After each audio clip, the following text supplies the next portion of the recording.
एक समझदार सवारी। अध्याय 1। अनिश्चितता का पथ। अर्जुन एक साधारण नौजवान बड़े सपने देखता था, लेकिन उन्हें साकार करने का कोई स्पष्ट मार्ग उसे नहीं दिखता था। शहर की भागदौड़ में उसकी जिंदगी एक छोटे से किराए के कमरे और एक पुरानी स्कूटर तक सिमटी हुई थी। उसकी मासिक तनख्वाह, जो एक निजी दफ्तर में हिसाब किताब के काम से आती थी, महीने के 10 दिन भी मुश्किल से चल पाती थी। हर महीने की शुरुआत उम्मीदों के साथ होती थी और अंत चिंता की गहरी खाई में डूब जाता था। अर्जुन के दोस्त रवि जैसे कई और अपनी जिंदगी का हर पल पूरी मस्ती से जीते दिखते थे। नई नई बाइकें, महंगे कपड़े और हर वीकेंड पार्टी का शोर। अर्जुन भी कभी कभी उनके साथ जाता, पर दिल ही दिल में जानता था कि ये सिर्फ दिखावा है और उसकी जेब इसकी इजाजत नहीं देती। वो अपनी पुरानी स्कूटर को किक मारता, इंजन के खड़खड़ाहट भरे शोर के बीच अपने ही विचारों में खोया रहता। कब तक चलेगा ये सब, वो खुद से पूछता। क्या मेरी जिंदगी बस यूं ही कट जाएगी, बिना किसी मंजिल के? उसके पास कोई स्मार्ट सवारी नहीं थी, वो बस बह रहा था एक अनिश्चित धारा के साथ। उसे लगता था कि मानो वह एक भटकी हुई नाव पर है, जिसे किसी बंदरगाह का रास्ता नहीं पता।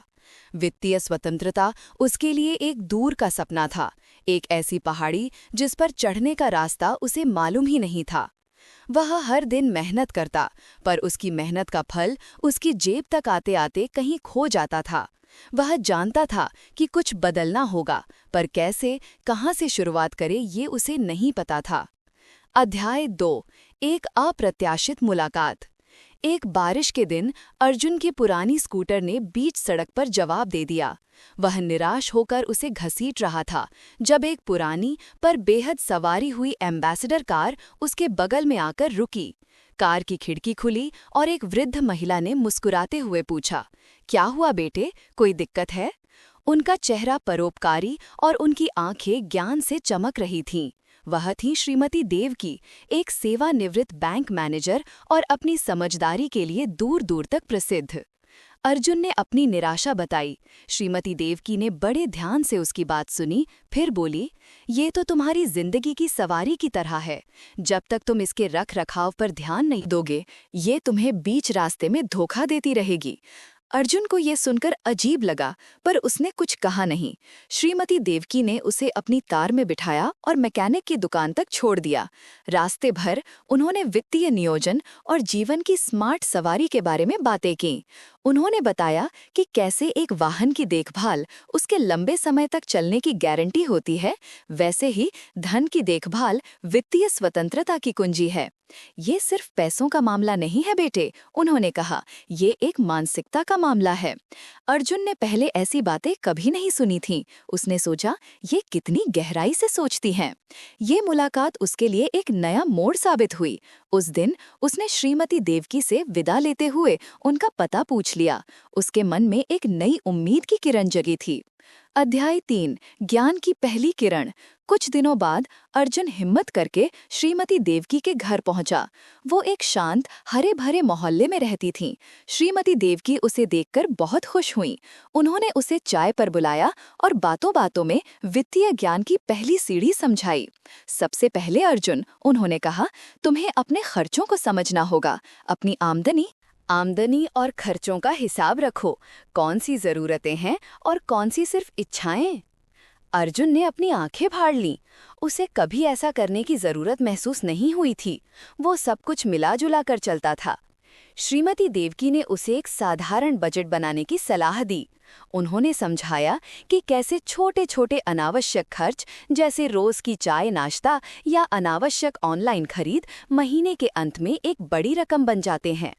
उन्होंने चक्रवृद्धि ब्याज, कंपाउंड इंटरेस्ट का सिद्धांत भी समझाया, एक छोटे बीज के बड़े पेड़ बनने के उदाहरण के साथ। समझो, ये तुम्हारे धन के पेड़ को पानी देने जैसा है। जितना नियमित और समझदारी से तुम इसे पानी दोगे, उतना ही बड़ा और मजबूत ये पेड़ बनेगा। अर्जुन ने पहली बार महसूस किया कि उसकी वित्तीय स्मार्ट सवारी की शुरुआत उसके मौजूदा वाहन को गहराई से समझने से होती है। उसे लगा जैसे उसे एक नक्शा मिल गया है जो उसे एक अनजाने रास्ते पर मार्गदर्शन दे रहा है। शुरुआत में उसे अपनी खर्च करने की आदतों पर लगाम लगाना मुश्किल लगा, पर श्रीमती देवकी की बातों में एक जादू था जो उसे प्रेरित करता रहा। अध्याय 4 बचत का इंजन। श्रीमती देवकी के मार्गदर्शन से अर्जुन को एहसास हुआ कि यदि धन को संभालने के लिए एक इंजन की आवश्यकता है तो बचत का इंजन उसका अभिन्न अंग है। अर्जुन ने अपने खर्चों पर ध्यान देना शुरू किया। उसने हर छोटी बड़ी चीज का हिसाब रखना शुरू किया, एक नोटबुक में। उसे ये जानकर हैरानी हुई कि वो कितना पैसा ऐसी चीजों पर खर्च कर रहा था जिनकी उसे वास्तव में जरूरत नहीं थी। उसने अपनी सुबह की महंगी कॉफी छोड़ दी और घर से नाश्ता ले जाने लगा। सिनेमा हॉल जाने की बजाय वो दोस्तों के साथ पार्क में बैठकर बातें करने लगा। शुरुआत में उसके दोस्त, खासकर रवि, उसका मजाक उड़ाते थे। अरे अर्जुन, क्या कंजूस बन गया है? पर अर्जुन ने उन बातों पर ध्यान नहीं दिया। श्रीमती देवकी ने उसे आपातकालीन फंड यानी इमरजेंसी फंड बनाने का महत्व समझाया। ये तुम्हारी स्मार्ट सवारी का इंजन है अर्जुन, ये तुम्हें अप्रत्याशित झटकों से बचाएगा। कम से कम 6 महीने के खर्चों के बराबर रकम हमेशा अलग रखो। अर्जुन ने धीरे धीरे अपनी छोटी मोटी बचत से ये फंड बनाना शुरू किया। ये एक चुनौती थी, पर हर बार जब वो अपनी बचत की रकम देखता तो उसे एक अलग ही संतोष मिलता। उसे लगता था कि वो अपने वित्तीय वाहन का इंजन तैयार कर रहा है, उसे मजबूत बना रहा है। उसने अनुशासन सीखा और समझा कि वित्तीय स्वतंत्रता कोई जादू नहीं, बल्कि धैर्य और निरंतर प्रयास का परिणाम है। वो अब जानता था कि बचत सिर्फ पैसे बचाना नहीं, बल्कि भविष्य के लिए एक नींव तैयार करना है। अध्याय 5 निवेश के रास्ते। जब अर्जुन ने कुछ आपातकालीन बचत कर ली तो श्रीमती देवकी ने उसे निवेश की दुनिया से परिचित कराया। तुम्हारी स्मार्ट सवारी को अब तेज सड़कों पर चलने की जरूरत है अर्जुन। बचत सिर्फ खड़े रहने जैसा है, निवेश तुम्हें आगे बढ़ाएगा। उन्होंने उसे म्यूचुअल फंड्स, शेयर बाजार और यहाँ तक कि छोटे स्तर पर अचल संपत्ति में निवेश के मूल सिद्धांत समझाए। उन्होंने उसे विविधीकरण, डाइवर्सिफिकेशन का महत्व समझाया। अपने सारे अंडे एक टोकरी में मत रखो। उन्होंने समझाया कि कैसे अलग अलग निवेश विकल्प जैसे डेट फंड्स और इक्विटी फंड्स जोखिम और रिटर्न के संतुलन के लिए महत्वपूर्ण हैं। अर्जुन ने पहले कभी इन चीजों के बारे में सोचा भी नहीं था। उसे सब कुछ जटिल लगता था, पर श्रीमती देवकी ने उसे धैर्यपूर्वक समझाया कि कैसे छोटी छोटी रकम भी सही निवेश से समय के साथ बड़ी बन सकती है। उन्होंने उसे सलाह दी कि वो पहले उन कंपनियों में निवेश करे जिनकी वो खुद सेवाएं उपयोग करता है और जिनके बारे में वह थोड़ा जानता है। अर्जुन ने अपनी बचत का एक छोटा सा हिस्सा एक संतुलित म्यूचुअल फंड में निवेश किया। ये उसका पहला कदम था। उसे लगा जैसे उसने अपनी स्मार्ट सवारी के लिए सही सड़कें चुनी हैं। उसे ये भी बताया गया कि लंबी अवधि के निवेश ही वास्तविक धन सृजन करते हैं और धैर्य कुंजी है। उसने धीरे धीरे विभिन्न प्रकार के निवेशों के बारे में पढ़ना शुरू किया, जिससे उसकी समझ और आत्मविश्वास बढ़ा। अध्याय 6 बाधाएं और सबक। निवेश की यात्रा हमेशा सीधी नहीं होती। कुछ महीनों बाद शेयर बाजार में अचानक गिरावट आई। अर्जुन के निवेश की कीमत कम हो गई। वह घबरा गया। उसने श्रीमती देवकी को फोन किया। उसकी आवाज में चिंता थी। कहीं मैंने गलती तो नहीं कर दी श्रीमती जी? क्या मेरा सारा पैसा डूब जाएगा? श्रीमती देवकी ने उसे शांत किया। बाजार ऊपर नीचे होता रहता है अर्जुन, ये स्मार्ट सवारी का एक सामान्य हिस्सा है। तूफान आते हैं, पर जो धैर्य रखते हैं और सही दिशा में चलते रहते हैं वे अंततः अपनी मंजिल तक पहुंचते हैं। उन्होंने उसे समझाया कि बाजार की गिरावट अक्सर उन लोगों के लिए अवसर होती है जो लंबी अवधि के लिए निवेश करते हैं।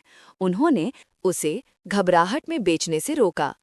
इसी बीच अर्जुन का दोस्त रवि एक वित्तीय संकट में फंस गया। उसने अपनी पूरी बचत एक संदिग्ध तेज पैसे वाली योजना में लगा दी थी, जो रातों रात गायब हो गई। रवि पूरी तरह टूट चुका था। उसने अर्जुन से मदद मांगी। अर्जुन ने उसे श्रीमती देवकी की सलाह और अपने अनुभव के बारे में बताया। रवि को अपनी गलती का एहसास हुआ। ये अर्जुन के लिए एक महत्वपूर्ण सबक था कि ज्ञान और धैर्य ही सच्चे धन का निर्माण करते हैं, न कि लालच और जल्दबाजी। उसने अपनी वित्तीय यात्रा में आने वाली बाधाओं को अब सीखने के अवसरों के रूप में देखना शुरू कर दिया था। उसकी स्मार्ट सवारी अब केवल एक मशीन नहीं बल्कि एक मजबूत इरादा बन चुकी थी। अध्याय 7 मानसिकता का परिवर्तन। समय बीतता गया। अर्जुन ने बाजार की अस्थिरता से सीखना जारी रखा और श्रीमती देवकी के मार्गदर्शन में अपने निवेश को समायोजित किया।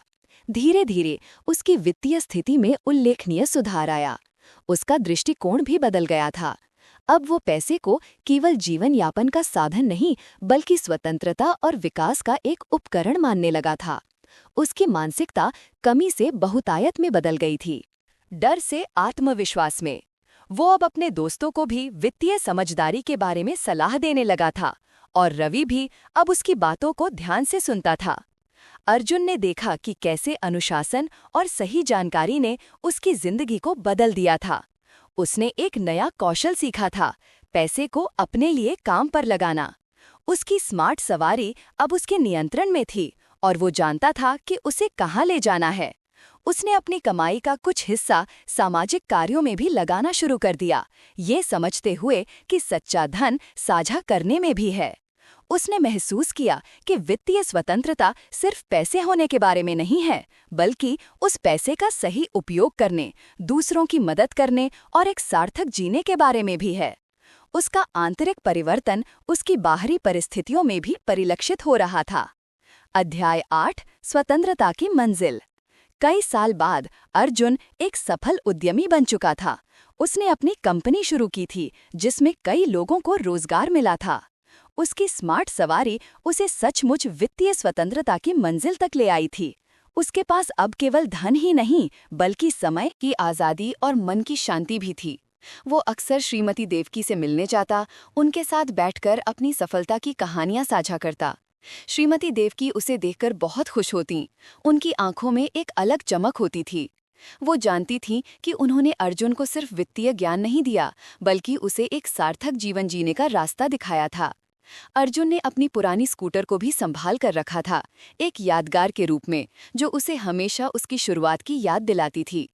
अब उसके पास कई गाड़ियां थीं, पर उसे आज भी याद था वो दिन जब उसकी स्कूटर बीच रास्ते में रुक गई थी और कैसे उस रुकावट ने उसे एक नई स्मार्ट सवारी की तलाश में प्रेरित किया था। उसने महसूस किया कि वित्तीय स्वतंत्रता कोई अंतिम पड़ाव नहीं बल्कि एक सतत यात्रा है जिसमें हर मोड़ पर नए सबक सीखने को मिलते हैं। उसकी जीवन यात्रा अब एक मिसाल बन चुकी थी जो बताती थी कि दृढ़ संकल्प और सही मार्गदर्शन से कोई भी अपनी मंजिल तक पहुंच सकता है। अध्याय 9 एक नया मार्गदर्शक। अर्जुन अब खुद एक अनुभवी और सफल व्यक्ति श्रीमती देवकी की भूमिका में आ गया था। वो युवा उद्यमियों और संघर्षरत व्यक्तियों को वित्तीय सलाह देने लगा था। उसने कई सेमिनार आयोजित किए और अपनी कहानी साझा की जिससे अनगिनत लोगों को प्रेरणा मिली। रवि भी अब अर्जुन के व्यापार में उसका एक महत्वपूर्ण सहयोगी था और वो भी अब वित्तीय समझदारी के महत्व को समझ चुका था। श्रीमती देवकी ने एक दिन अर्जुन से कहा, देखो अर्जुन, तुम्हारी स्मार्ट सवारी ने तुम्हें सिर्फ वित्तीय स्वतंत्रता तक ही नहीं पहुंचाया बल्कि तुम्हें दूसरों के लिए एक मार्गदर्शक भी बना दिया है। यही सच्ची सफलता है। अर्जुन ने मुस्कुराते हुए उनकी बात पर सहमति जताई। वो जानता था कि ये ज्ञान की यात्रा कभी खत्म नहीं होती और अब उसकी बारी थी मशाल को आगे बढ़ाने की। उसकी धन यात्रा एक समझदार सवारी बनकर अन्यों के लिए भी प्रेरणा का स्रोत बन चुकी थी, जिससे एक नई चक्र की शुरुआत हुई। ज्ञान, बचत, निवेश और स्वतंत्रता का चक्र। ये बस एक स्कूटर या कार के बारे में नहीं था, ये था जीवन की यात्रा को विवेक और समझदारी से चलाने के बारे में। एक ऐसी सवारी जो आपको न केवल अपनी मंजिल तक पहुंचाती है बल्कि आपको उस यात्रा का आनंद लेने की आज़ादी भी देती है। वित्तीय स्वतंत्रता एक यात्रा है, कोई गंतव्य नहीं। इसकी शुरुआत अपने खर्चों को समझकर, विवेकपूर्ण बचत करके और ज्ञान आधारित निवेश करके होती है। धैर्य, अनुशासन और सही मार्गदर्शन इस स्मार्ट सवारी के महत्वपूर्ण स्तंभ हैं, जो आपको न केवल धनवान बनाते हैं बल्कि जीवन में एक गहरी शांति और आज़ादी भी प्रदान करते हैं।